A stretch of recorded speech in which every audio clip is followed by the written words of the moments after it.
Okay. So, hi everyone. I'm Vanya and I'm one of the co-founders of Can Club. Well, today I'm here to talk to you all about Tadoba. Let's get into it. Right.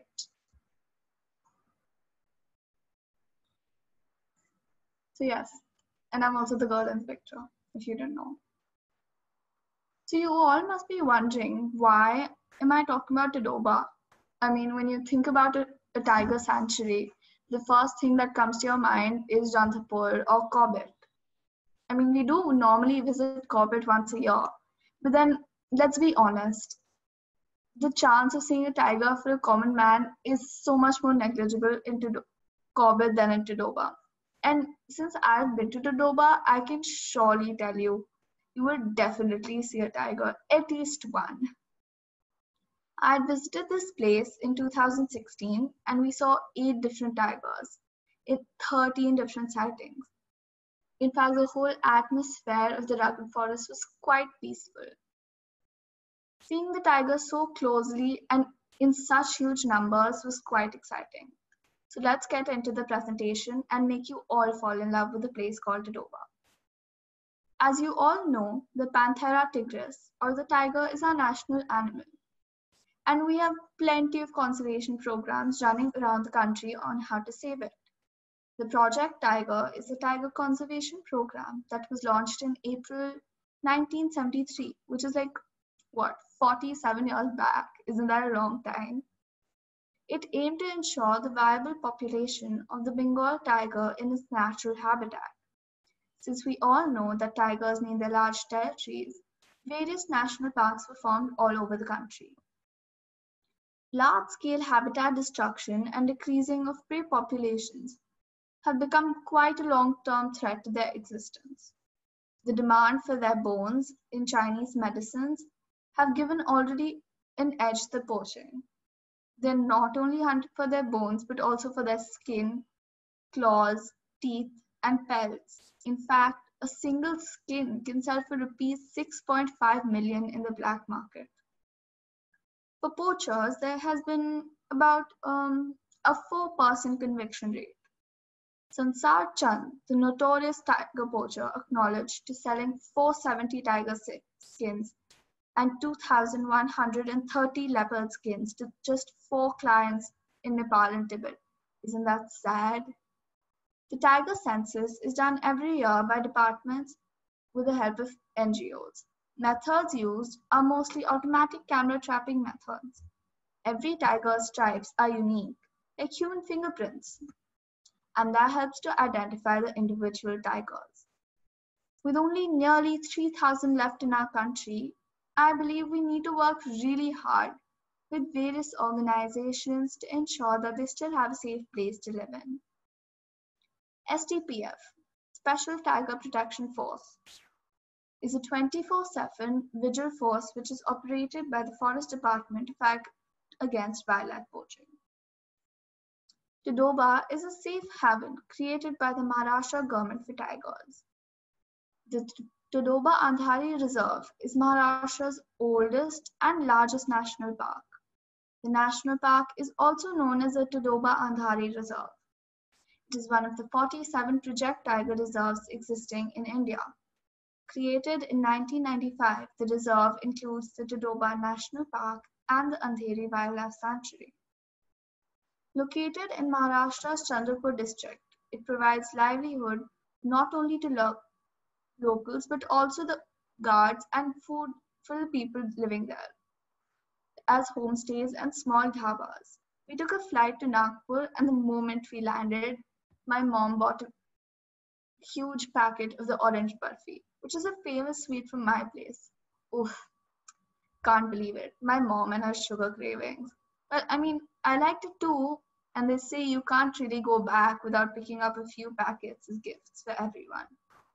The reserve is about 150 kilometers away, and it took us almost 3 hours to reach by car. It was quite tiring. The reserve consists of a total area of approximately 1,730 square kilometers. The word Tadoba is derived from the god Tadoba or Taru, which was praised and worshipped by the local tribal people and the people of the region. Andheri is derived from the name of the word Andheri River that flows in this river. The Tadoba National Park is divided into three separate forest ranges: the Tadoba North Range, Kholsa South Range, and the Moharli Range, which is sandwiched in between the first two. There are two lakes, the Tadoba Lake and the Telia Lake, and of course, the famous Andheri River. These water resources provide vital ingredients which are required to sustain the life of the park's creatures. The forests are divided into two zones, the core zone and the buffer zone. Though, both are open to the tourists, the core zone is surely shut in the monsoons due to the extensive vegetation. So let's come to vegetation. The Tadoba Reserve is a predominantly southern tropical dry deciduous forest with dense woodlands comprising about 87% of protected area. The landscape is more of a rugged terrain. Though the whole forest is fully covered with various trees like teak, temal, tendu, arjun, and black plum, you can also see patches of grasses and bamboo thickets growing in abundance. Our trip was mainly focused on tiger cubs, and since March is the best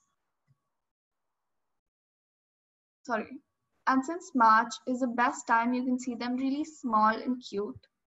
I really wanted to go at that time, but of course, my exams always being an obstacle in everything I want to do. The next best time would then be May, when we can see the whole family around the waterholes. The temperature around May goes quite high, it's almost 47 degrees. You can see how we had to cover our head, face, and body from the scorching heat. It had led to quite a lot of parched throats and fatigue, so we were advised to keep ourselves hydrated. There are about 88 tigers in the reserve according to the 2019 census. Maya, Sonam, Sharmili, and Madhuri are the key star moms, which have always been showing their presence along with the kids for many years. The male stars, Matka, Surkan, Kazari, and Vagdo, are quite famous among all tourists. March to May is the best time to visit this reserve. There have also been rare sightings of the black panther, or as Aman had said, the melanistic leopard in 2018. Time to tell you about some interesting facts. There are 8 subspecies of the tiger, and only 5 surviving, and the rest 3 are extinct. A tiger's roar can be heard as far as 1.8 miles or 3 kilometers away. The largest subspecies of the tiger is the Siberian tiger, and males can weigh in at over 600 pounds. That's heavy. Tigers gain independence at around 2 years of age and have been known to live around 12 to 6 years in the wild. Now let's go to other mammals. So apart from the tiger, there is another mammal which most tourists would go to see there. It's called the dhole, or of course the wild dog. It's a highly social animal which lives in large clans or packs, which may start from 12 and can even go up to 40 dogs together. They hunt in packs and target medium and large size animals. When together, they can also be a threat to a tiger and leopard. It is listed endangered by the IUCN as populations have been decreasing and are estimated at a fewer than 2,500 adults. Factors contributing to this decline may include habitat loss, loss of prey, competition with other species, persecution due to livestock predation, and disease transfer from domestic dogs. Apart from the Bengal tiger, other animals can also be seen, like leopards, striped hyenas, the Indian gaur, nilgai, spotted deer, sambar deer, the sloth bears and langurs, and monkeys and other jungle cats. Other than mammals, Tadoba also has a fair share of avian friends. Our trip highlight was surely the Indian pitta. Talking about the pitta, it instantly reminds me of our walk to the Mangar Bunny forest. The Mangar Bunny Forest is a dry forest and is located on the Faridabad-Gurgaon road, or now Gurugram. Every summer, India Pita visits this place, and we all plan a walk and try to show it to everyone. In fact, even though it's just 4 to 5 birds who visit this area and come to say hi, the whole birding fraternity goes berserk trying to get a good picture. Tadoba surely had them in quite a lot of abundance. Besides them, we also saw the Asian paradise flycatcher, the Indian roller, the orange-headed thrush, crested tree swift, stone curlew, Brunswick jacana, warblers, and many others. Of course, we also saw the common birds, which you would see quite a lot around your houses, such as bulbuls, parakeets, mynas, starlings, pigeons, and doves. Raptors. We saw quite a few raptors, including the oriental honey buzzard, the crested serpent eagle, and the crested hawk eagle. Another key raptor that we saw was the gray-headed fish eagle. The lake has an abundant species of water birds such as river terns and sandpipers. Oh my god, how can I forget the nocturnal creatures? We were also graced by the presence of the brown fish owl and the spotted owlet. Reptiles like monitor lizards, marsh crocodiles, vipers, and cobras were also found there. The fan-throated lizard is something which can be seen there, but unfortunately, we weren't so lucky. They are small, colorful reptiles wherein the males have a loose patch of skin dropping from their throats. This patch of loose skin is called the fan, giving it the name the fan-throated lizard.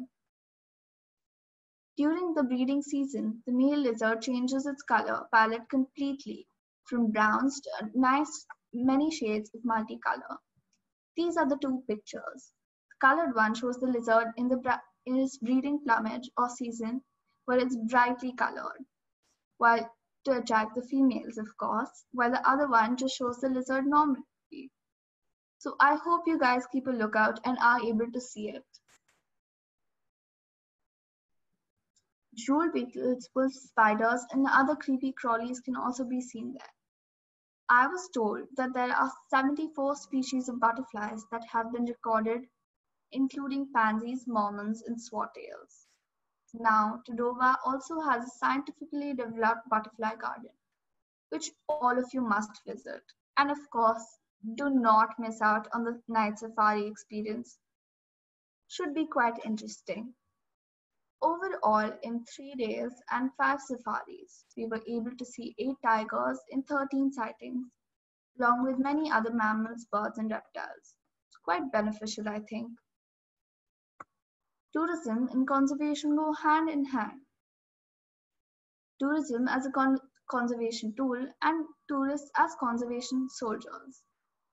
More number of eyes help create a vigil across the forest and help to curb or at least immediately notice any illegal activities like poaching that may go on inside the forest. It also provides a sustainable alternate livelihood and self-respect to the locals so that they don't undertake or at least support poaching or hunting. You can see in this picture, these are 2 tourists who were teaching the locals about tigers and other mammals found there. Water, an essential part of life or a complete necessity. This is a picture of one of the earthen pots that the bees had taken over. You must have seen in the tiger pictures how all of them always ended up near the water. I would request all of you to fill small bowls or containers and put them out on your balconies, since like you and I feel thirsty, so do the other creatures. In fact, I would also suggest you can put a few rocks in the bottom, so that it is easier for the smaller birds to perch on and easily have the water.